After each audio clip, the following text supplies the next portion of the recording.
Hello friends. Good morning to all of you. So today our topic is the first basic concept of pen bowling.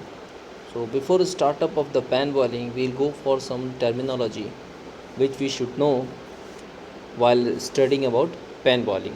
So first of all, let us know what is the pen bowling.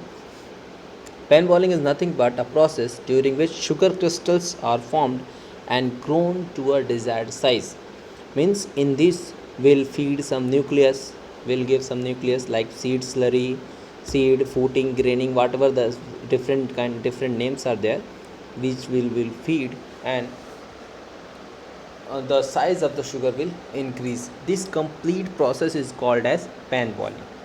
Okay. Now we'll know what is solution. Solution, it is a homogeneous mixture of one or more solute dissolved in a solvent. What is homogeneous mixture? Homogeneous mixture is a solution in which at every part, if we take a sample at one part and analyze it, and if we take another sample at different point, if we analyze, then both the characteristics will be same. So such a solution at every part of which gives the same result on analysis is called as a homogeneous solution. Like our blood, if we analyze our blood at different location, then the same result will be obtained. Okay. And okay, now what is solute and solvent? So let us take an example, then it will be very clear. Here you can see some crystals are looking. This is solute I have written, and sugar it written bottom, and this second the solvent is water, and if we pour this and mix it, then the solution will become homogeneous solution. So the material which is getting dissolved, that is called solute, and which gets the solute dissolved in it, that is called solvent. Means in a sugar solution, sugar is solute and water is solvent. Okay. Next, then it comes as saturated solution. What is a saturated solution? Okay, this also we can understand by an example. Just go behind the picture.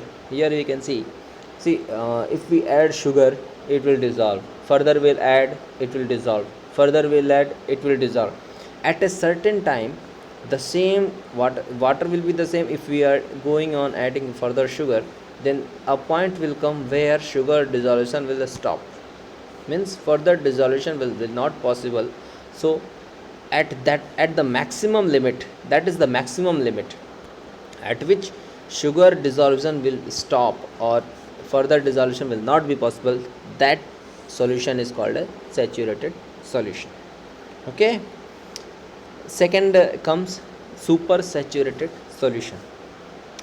If in the same condition, that whatever the super saturated solution we have made, in the same condition, if we do anything for increasing the sugar quantity in the same sugar solution, then that sugar solution will called as super saturated solution. For example, you can see a table is given here, and which that shows how much sugar will be dissolved in 100 gram of water at different temperature. For example, first you can see at 20 degrees Celsius, 66 gram 66.8 gram of sugar will dissolve in 100 gram of water. Second gives 40 degrees Celsius temperature. At 40 degrees Celsius temperature, 70.4 gram of sugar will dissolve in 100 gram of water. Ongoing like this. Fifth point, you can see at 90 degree temperature, 81.5 gram of sugar will dissolve. Okay. So this will be at normal, at different at a fixed temperature this is showing. So this result is just for saturated solution. So now we consider, just we take at 60 degree. At 60 degree, how much sugar is there? 74.6. Okay. If we go on increasing the temperature at 90 degrees Celsius, then 90 degrees Celsius, that sugar quantity will be 81.5 degrees Celsius. Okay. So what we'll do now, we'll reduce the temperature of this solution. So we'll come up to 60 degrees Celsius. then the sugar quantity will be same, that is 81.5. So now this solution at 60 degrees 60 degree temperature, previously 74.6 gram of sugar was dissolved, that was the possible limit. Further what we have done, we have increased the temperature, further sugar dissolution get possible, and again we came at the same temperature. So this solution is called as super saturated solution. Okay. Next, that is bricks. Bricks is nothing but the total dissolved solids, that is solids, sugar plus non-sugar, both will be here, sugar and non-sugar, that is called bricks. If we consider only sugar, then the same definition we can say total dissolved sucrose in the sugar solution is called as pole, and the ratio of pole to bricks is called as purity. So here we can say purity defines how much sucrose is there out of total dissolved solids, how much sucrose or sugar is present, that represents by purity. Okay, then formula comes here, pole upon bricks into 100 is called as purity. Now seed, the small sugar crystals serving as nuclei in the crystallization process, that is called as seed. Means this sugar crystal will act as a nucleus on which will ongoing sugar liquor adding, if we add the mother liquor which contains sugar, then this nucleus, that is seed, will again start growing. So that nucleus is called as seed. Now slurry, what is slurry? This is the mixture of small sugar crystals. Generally we are using in the sugar industry 3 to 5 micron and 8 to 10 micron, that is for B and C grain. So I have written the combinedly 3 to 10 micron of sugar, that will be the sugar crystal size, that is held in a non-solvent. Non-solvent means the solvent which do not dissolve solute in it, that is called non-solvent. So for sugar, alcohol act as non-solvent. So this will also act as a nucleation in grains. In a graining pan, this will be used as a nucleating medium. Next comes nucleation. This process of taking sugar and growing it up to at a particular size, this process is called a nucleation. Means if we take seed and increase it up to a certain particular temperature, that also a nucleation, but that name's given as a footing, that name given as a footing. In case of slurry, if we take slurry and goes on adding, that will call as nucleation. So what is the footing? Footing is the initial charge that is contains mixture of sugar crystals and sugar liquor, which is getting drawn in a pan for pan boiling in a massicate, that is high grade massicate, A massicate or R1 massicate, that is called footing. What is massicate? This is a mixture of sugar liquor and sugar crystals. Sugar liquor, that is mother liquor also. So mixture of sugar crystal and mother liquor which is produced in a pan, vacuum pan, is called as massicate. Depending upon its purity, it is classified as A massicate purity, B massicate purity, C massicate, or R1 massicate, R2 massicate, R3 massicate. That is depending upon its purity. Or a high grade, we can say 1, 2, 3, like that names are given. What is false grain? False grain, the name itself, it tells us it is a false. Nobody requires false. Everyone required only truth. So in the pan boiling also, if a sugar crystal comes which is not required but it is coming, so that grains, those sugar crystals are called as false grain. They comes at any stage of the sugar boiling, and we can stop it only by our skill, that is the pan man's or pan operator's skill. Okay, and with this at the same time sudden fluctuations and all will be there. So we'll discuss on these things later. So first let us complete it. What is false grain, you understand. Now what is the joint grains? If a certain one or two or three sugar crystals get joined in the during seeding or during fruiting, so those are called as joint grains. If the many sugar crystals got joined together, then these are called as conglomerate. Molasses, what is the molasses? The massacre which is going for curing at centrifugal machine. From there the liquor which is obtained, which is separated from the massacre, that is called a molasses.